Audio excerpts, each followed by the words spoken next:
Wonderful to greet people back that were away the first days. We missed you. Nice to have you back. Spizin of Yaakov. As it fades away, Yaakov, the Bechir Sheba'avais. I love the Tur. The Tur on Chumash says Pshat, why his name was Yaakov. It's such a lovely Tur. You know, all over the world, our girls' schools are called Beis Yaakov.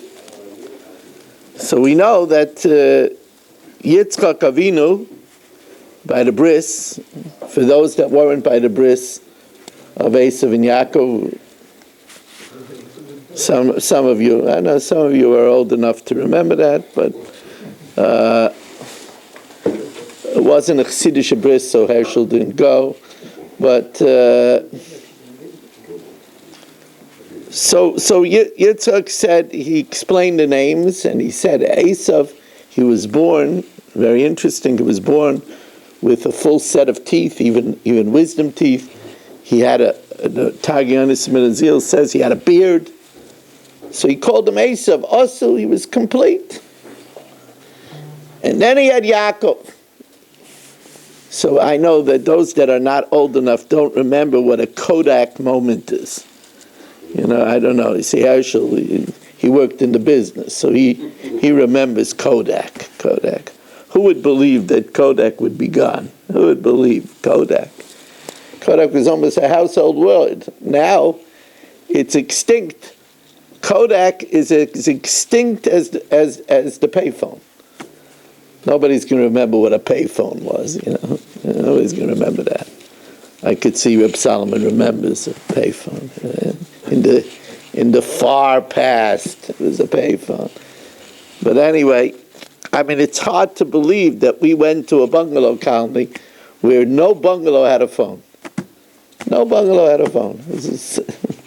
There was only a payphone in the middle, and then there was an announcement, telephone call for Aggie Weiss. You know, that's it. You had to come running out to the payphone and answer the phone. You know, that's the way we live. Today, a person leaves the house without their cell phone. I forgot my cell phone.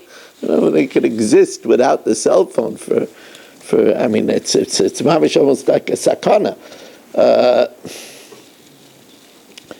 So anyway, he said, I want to tell you that my son Yaakov is a Kodak moment. He came out, he was holding on to the heel of his brother. Mamish, it looked so cute, so we called him Yaakov. And there were people in the crowd there. People in the crowd. I remember Baruch was in the crowd. What's he talking about? Holding the heel? What's he talking about? Call your son because he's holding the heel of his son.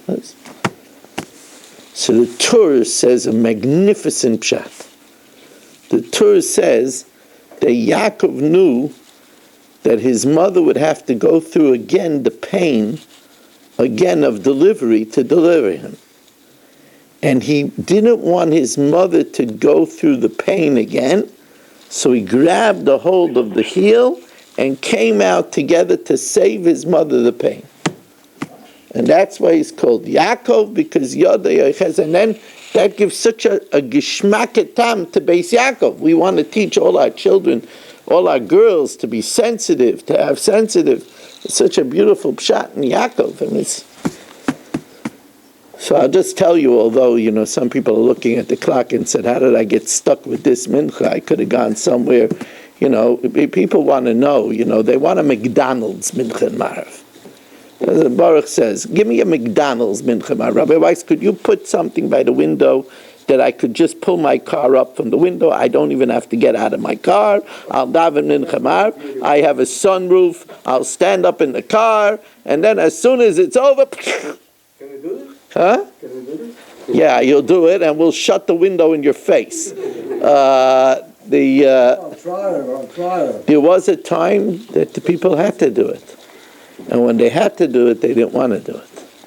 There was a time in my shul a week before Shavuos, we opened up our minyan outside, but I paskined that anybody that was over 60 had to stay in the car. They couldn't come outside. So we should have been sitting. I said, yes. We're going to go to a different minyan. I said, go to a different minyan. Go to a different minyan.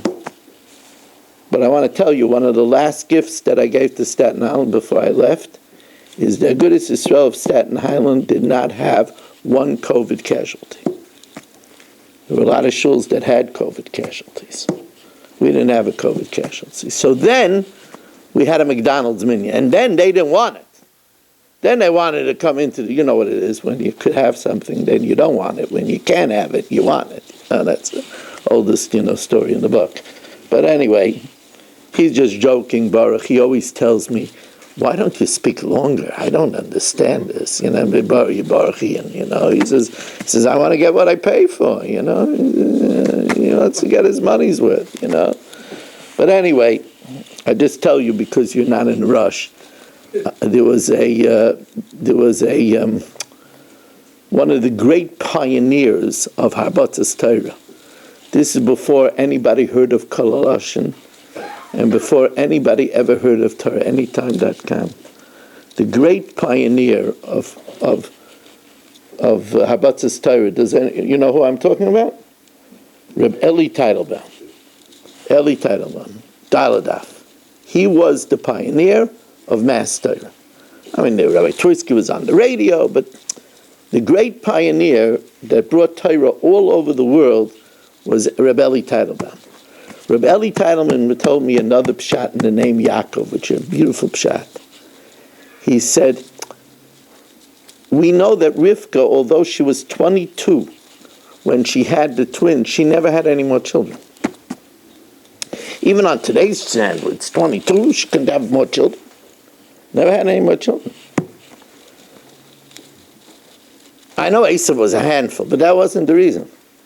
The reason is because when Esav was coming out, he says, I don't want to have any more competition. And he used his heel, and he destroyed his mother's womb. That's why he was called Edom, because he came out with his mother's blood. Destroyed her womb. She couldn't have any more children. Then he saw Yaakov's fontanelle. And he got a wicked grin. I could destroy the whole competition.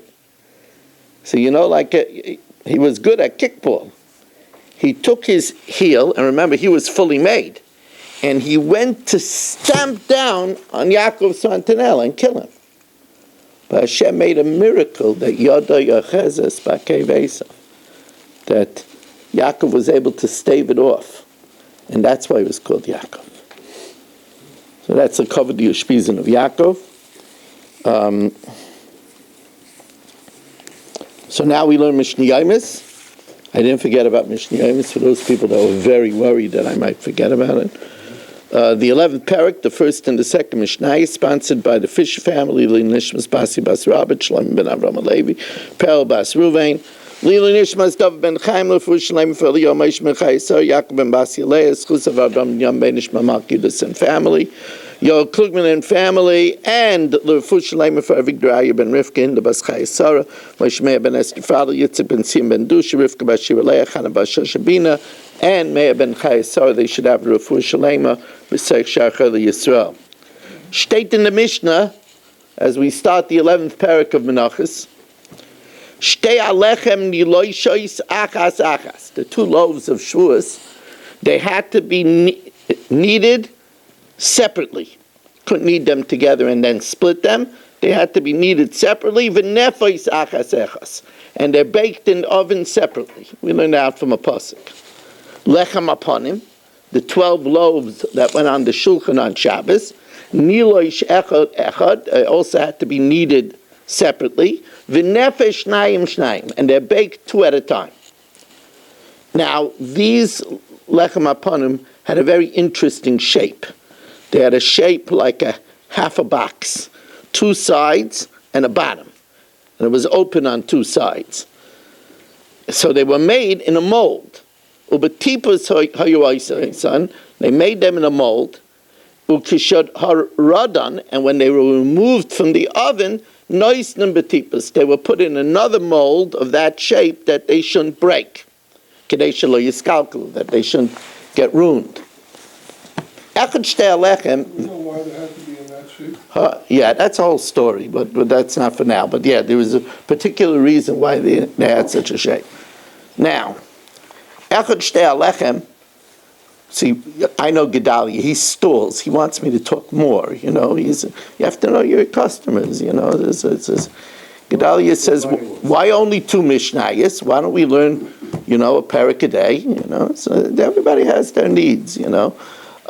See, if I would do that, then Baruchian would come here more often. He said for 2 Mishnayos. I get my money. Right, I know Russians, you know, I know the Russian mentality. Baruch, we love when you're here. We love when you're here. Echad Shtei Alechem, both the 2 loaves of Shavuos, the Echad Lechem Aponim, and the 12 loaves of the Shulchan, Lishasan, they're kneading them, Varichasan, they're arranging them and braiding them, shaping them, could be done bachutz, because they were not yet sanctified with a kedushas haguf, so they're not nifsal b'yotze. They could be done outside. However, vafiyasim b'fnim, the baking, the oven was a klei sharis, and therefore it had to be inside. The einon doiches is the Shabbos. They don't supersede the Shabbos. It had to be done on Friday and on Erev Yom Tiv. Rabbi Yehuda says that when they measured the flour in the klei sharis, and therefore everything had to be done inside. Kol ma'aseyim b'fnim. It all had to be done inside. Reb Shimon Aimer, l'olam avirod g'loyma, this he had in tradition. Shtei alechem v'lechem aponim ksheros ba'azara. They're kosher if done in the temple courtyard. Ksheros b'beis fagi. And they could even be done outside of the Beis Hamikdash and Beis Fage, because he held that they could even be baked in an oven that wasn't a klei shares, and therefore it could be done either way. Tonight, Rabbi Say, we will have Daf Yomi at 8. We will have a shir afterwards called for the Shabbos Koheles table, which will take place after the Daf. Will be available on Zoom as well.